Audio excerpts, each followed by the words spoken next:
Bueno, en este video vamos a hablar acerca de funciones en programación. Por ahora nos vamos a enfocar en cómo se utilizan las funciones en sus distintas variantes. La cuestión de cómo podemos crear nuestras propias funciones la dejaremos para videos posteriores. Quiero que empecemos haciendo un pequeño ejercicio de intuición. Como siempre, no pasa nada si no son capaces de hacerlo, pero vale la pena que lo intenten.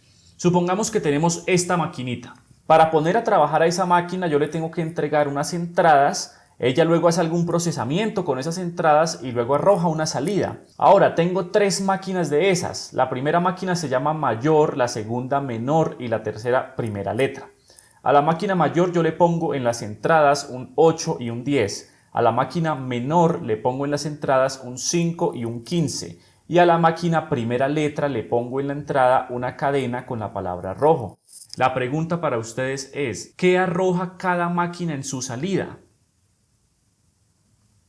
Vale, si dijeron que la máquina mayor arroja el número 10, la máquina menor arroja el número 5 y la máquina primera letra arroja una cadena con la letra R, acaban de intuir cómo funcionarían tres funciones. Así que espero que celebren como la ocasión lo merece. Si no fueron capaces, no pasa nada, que este video es precisamente para aclarar esa cuestión. Así que, a trabajar.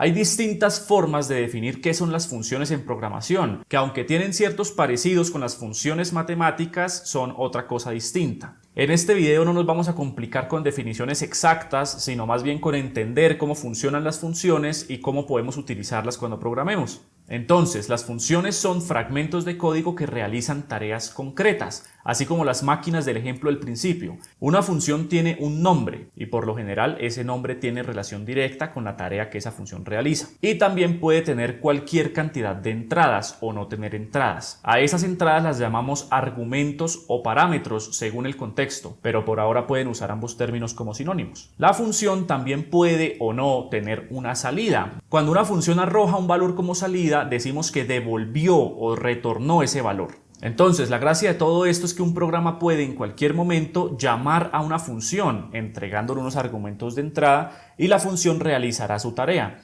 El programa esperará que la función termine de ejecutarse, lo cual sucede por lo general muy rápidamente, recibirá el valor que la función devuelva en caso de que lo haya y continuará luego ejecutándose normalmente. En muchos lenguajes de programación los llamados a las funciones se escriben como en estos ejemplos y así también vamos a escribirlos en el pseudocódigo que hagamos para que coincida. Entonces, lo que está de primero es el nombre de la función a la que se está llamando y después entre paréntesis están los argumentos que se le entregan a esa función en ese momento separados por comas. Entonces, por ejemplo, aquí estoy llamando a la función print pasándole como argumento una cadena y estoy llamando a la función max pasándole como argumentos dos números y estoy llamando a la función input sin pasarle ningún argumento, etc. Ahora, ¿qué hacen esas funciones cuando las llamamos? Esa parte es clave. Los lenguajes de programación traen incluidas muchas funciones que hacen tareas muy diversas. La cuestión es que puede haber diferencias entre lenguajes. Por ejemplo, puede que una función exista en un lenguaje pero no en otro, o que la función tenga un nombre en un lenguaje y tenga otro nombre distinto en otro lenguaje, o que la función en un lenguaje reciba ciertos argumentos para trabajar y en otro reciba otra cantidad de argumentos distinta. Las diferencias pueden ser muchas y de hecho dominar un lenguaje de programación implica, entre otras cosas, conocer qué funciones están disponibles en el lenguaje para poderlas usar cuando se programa. Y ya que estamos hablando del tema, en muchos lenguajes de programación existen cosas que podemos llamar librerías o bibliotecas, que son como extensiones que podemos instalarle a nuestro lenguaje. Y por lo general lo que esas librerías hacen es entregarnos a los programadores nuevas funciones que podemos utilizar para lograr más cosas que si usáramos solamente las funciones que el lenguaje trae, o para hacer esas cosas más rápido. Esas funciones que puse como ejemplo se basan en funciones que realmente existen en diversos lenguajes de programación. Primero les voy a mostrar las funciones que no devuelven nada, o sea que no tienen salida. Después miraremos las que sí tienen salida y qué significa que tengan salida. A las funciones que no tienen salida se les llama en algunos lenguajes de programación procedimientos, pero en general no es malo que simplemente las llamemos funciones también, entre otras cosas porque en algunos lenguajes de programación esa distinción no existe. Aquí voy a seguir usando el nombre procedimiento porque no es malo que lo conozcan de todas formas. Entonces, el primer procedimiento que miramos, print,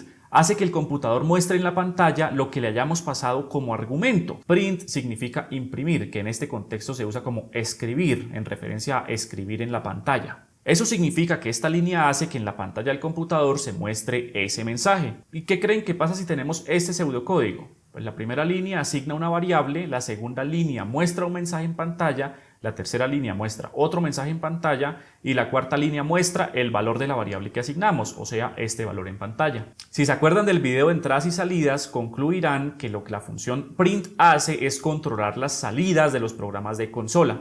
El segundo procedimiento de ejemplo se llama rename y lo que hace es cambiarle el nombre a un archivo que esté en nuestro computador. Entonces, si mi programa llama este procedimiento, lo que ocurrirá es que un archivo que esté en la misma carpeta del programa con este nombre será renombrado a este otro nombre. Existen muchas funciones distintas para trabajar con archivos. Funciones para crear archivos, editarlos, moverlos, borrarlos y que pueden servirnos mucho dependiendo del programa que estemos haciendo. El tercer procedimiento de ejemplo se llama rect y ese lo saqué de una herramienta llamada Processing que permite crear programas gráficos trabajando en diferentes lenguajes de programación. En Processing, rect sirve para dibujar un rectángulo en la pantalla y los 4 argumentos que le entregamos a rect sirven para decirle al computador en dónde debe dibujar el rectángulo. Le damos las coordenadas de una esquina y luego el ancho y el alto del rectángulo y él lo que hace es dibujarlo. En Processing hay otros procedimientos que dibujan otras figuras distintas, como círculos. Entonces estas 3 líneas lo que hacen es dibujar 2 rectángulos y un círculo. Y claro, yo puedo utilizar otros procedimientos para dibujar otro tipo de garabatos con un mínimo de esfuerzo. Esos fueron algunos procedimientos de ejemplo. Por ahora lo importante es que tengan claro el concepto de que los procedimientos los llamamos desde el código, pasándoles algunos argumentos y que ellos realizan alguna tarea. Vamos a ver ahora algo que es levemente más complejo, que son las funciones que sí tienen salida,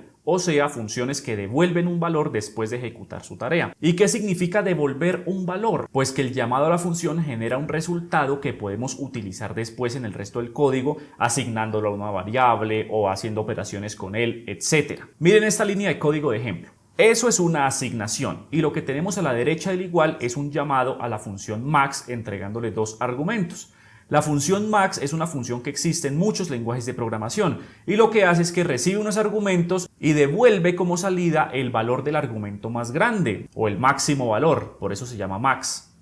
Podemos decir que así como el resultado de 5 más 2 es 7, o el resultado de 2 por 2 es 4, el resultado de max 5,7 será 7, o el resultado de max 1000,0 será 1000. Eso es lo que significa devolver un valor. O sea que en este caso el resultado de max 8,24 será 24 y ese valor será el que asignaremos a la variable. ¿Ven la diferencia respecto a los procedimientos que no devuelven nada? Antes de pasar al siguiente ejemplo, miren esta línea de código. Se ve horrible y difícil de entender, pero en realidad no lo es. Y nos va a servir para ir entendiendo en qué orden es que los computadores resuelven las cosas cuando se encuentran cosas complejas como esta. Y ese orden es bastante lógico. Miren esto. A la derecha al igual tenemos una suma, básicamente, la suma de esto con esto. El primer operando de esa suma es esto, que es un llamado a la función max. Ya sabemos que el resultado de eso será 10. El segundo operando de la suma es el resultado de este llamado a la función max, que tiene 2 argumentos. La cosa es que el primer argumento es el resultado de otro llamado a la función max que tiene esos 2 argumentos. Entonces el computador, ¿qué va a hacer? Primero va a resolver este llamado de adentro, eso da 13, y ya teniendo ese 13, ahora sí puede resolver este llamado de afuera, que va a ser max 13,10, eso da 13. Y teniendo los 2 valores, el 10 y el 13, ya puede proceder a sumarlos, eso da 23 y eso es lo que se pone en la variable. Espero que no se hayan confundido. Como dije, se ve raro y confuso, pero en realidad no lo es si lo analizan con cuidado. Ahora sí miremos otro ejemplo. En muchos lenguajes de programación existe una función que aquí llamaremos input. Input significa entrada en inglés. Cuando se llama a la función input, el computador se queda esperando a que la persona que está usando el programa introduzca un valor por teclado y presione la tecla Enter. Cuando eso sucede, la función termina su tarea y retorna el valor que la persona escribió en forma de una cadena. O sea que si ejecutamos esto, lo que va a pasar ahí es que se va a llamar a la función input. El computador va a esperar a que la persona escriba algo y cuando la persona escriba algo y presione Enter, la función va a devolver lo que la persona escribió como cadena y esa cadena se va a guardar en la variable n. Fíjense que el resultado de la función dependerá de lo que la persona escriba. Ya sabemos que si yo llamo a la función max con estos 2 argumentos, pues el resultado siempre va a ser el mismo. Pero si yo llamo a la función input, el resultado puede variar cada vez porque depende de lo que la persona haya escrito en el teclado. De nuevo, si se acuerdan del video de entradas y salidas y atan cabos, concluirán que la función input se utiliza para manejar las entradas en un programa de consola. Ahora vamos a amarrar a input con otro ejemplo de función. Como mencioné antes, nuestra función input devuelve una cadena con lo que la persona escribe escriba en el teclado. Eso significa que si la persona teclea un número en el teclado, la función input devolverá una cadena de todos modos. Esa cadena puede parecer un número, pero no es un número, es una cadena. Entonces, si yo intento aplicar operaciones numéricas con esa cadena, probablemente voy a obtener errores. Eso significa que si yo como programador necesito que el programa utilice ese valor como un número, tengo que convertir esa cadena a un número. Por fortuna, en muchos lenguajes de programación existen funciones que hacen justamente eso. Por ejemplo, una función que aquí llamaremos int y que lo que hace es recibir un argumento y devolver el equivalente de tipo int de ese argumento. Por ejemplo, si llamamos a int entregándole este flotante, pues nos va a devolver este entero, que es la parte entera del flotante. O si llamamos a int con esta cadena como argumento, nos va a devolver este entero, que es el valor numérico de la cadena. Y si llevamos a int con este argumento, pues vamos a tener un error porque esa cadena no tiene un equivalente numérico. Entonces, si usamos a esa función int como apoyo, nuestro programa puede obtener números introducidos por teclado de esta forma. Ahí lo que hacemos es que primero pedimos un valor que va a quedar como una cadena y después convertimos esa cadena a un int y guardamos eso en una variable, y esa variable es la que podemos usar como un valor numérico de lo que el usuario introdujo en el teclado. Y puede que ya sospechen que esto podría escribirse un poco más conciso de esta manera. Analícenlo y notarán que eso lo que hace es introducir en número el equivalente numérico de lo que la persona introduzca por teclado. Existen funciones que convierten cosas a flotante, a entero, a cadena, etc. y son muy útiles cuando queremos manipular valores que obtuvimos como entradas o que queremos mostrar como salidas. Vamos a hacer ahora un bombardeo de ejemplos para que dominemos de una vez por todas la lectura de código que tiene llamados a funciones. Los ejemplos vienen en pseudocódigo, o sea, no son un lenguaje de programación concreto, pero en vez de usar entrada y salida para delimitar entradas y salidas como hacíamos antes, ahora vamos a usar las funciones input y print para indicar entradas y salidas porque ya sabemos cómo funcionan esas funciones. Si quieren intentar resolver cada ejemplo, pueden pausar el video para obtener más tiempo. Para estos ejemplos vamos a suponer que tenemos a la mano estas funciones que hacen lo que está escrito ahí. Y con eso en mente tenemos ahora este programa. Quiero que me digan cuáles son los valores que habrá en las variables A, B, C y D después de que se ejecute ese programa.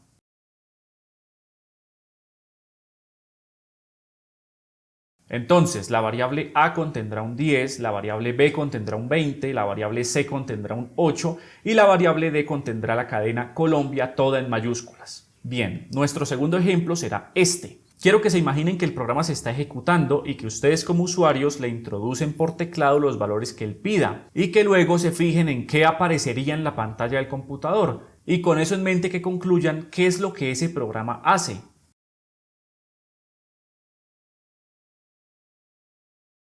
Pues bueno, lo que el programa hace es pedirle a la persona que lo usa que introduzca por teclado dos valores que, si nos guiamos con el nombre de las variables, seguramente serán nombres de países, y luego muestra en la pantalla cuántos caracteres componen los dos nombres. Por ejemplo, si yo le introduzco los nombres Colombia e Islandia, eso me va a arrojar un 16. Pero si le introduzco Colombia y Nauru, pues me va a arrojar un 13. Y nuestro tercer y último ejemplo será este.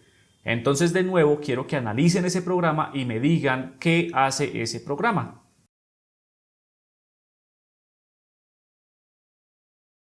Entonces, ese programa lo que hace es pedir dos valores por teclado, probablemente nombres de países por los nombres de las variables, y luego muestra cuántas letras tiene el nombre más largo. Por ejemplo, si introduzco Colombia y Nauru, pues va a arrojar un 8. Pero si introduzco México y Argentina, pues va a arrojar un 9. Fíjense que todo consiste en entender qué hace cada función cuando se le llama. Y ya está. Eso ha sido todo por hoy. Si han venido siguiendo la serie de videos, ya tienen en la cabeza todo lo que se necesita para entender muchos programas sencillos y para empezar a crear programas. No olviden suscribirse al canal para que estén al tanto de cuando suba nuevos videos. También pueden activar las notificaciones para que les llegue un aviso de cuando los suba. Y no olviden darle clic a la manita arriba para darme un poco de apoyo moral. Ya estoy preparando algunos videos donde solucionaremos algunos retos de programación bien interesantes y que nos permitirán aterrizar todo esto en programación de verdad. Así que espero que me acompañen a la próxima para ahora sí empezar a programar. Chao, chao.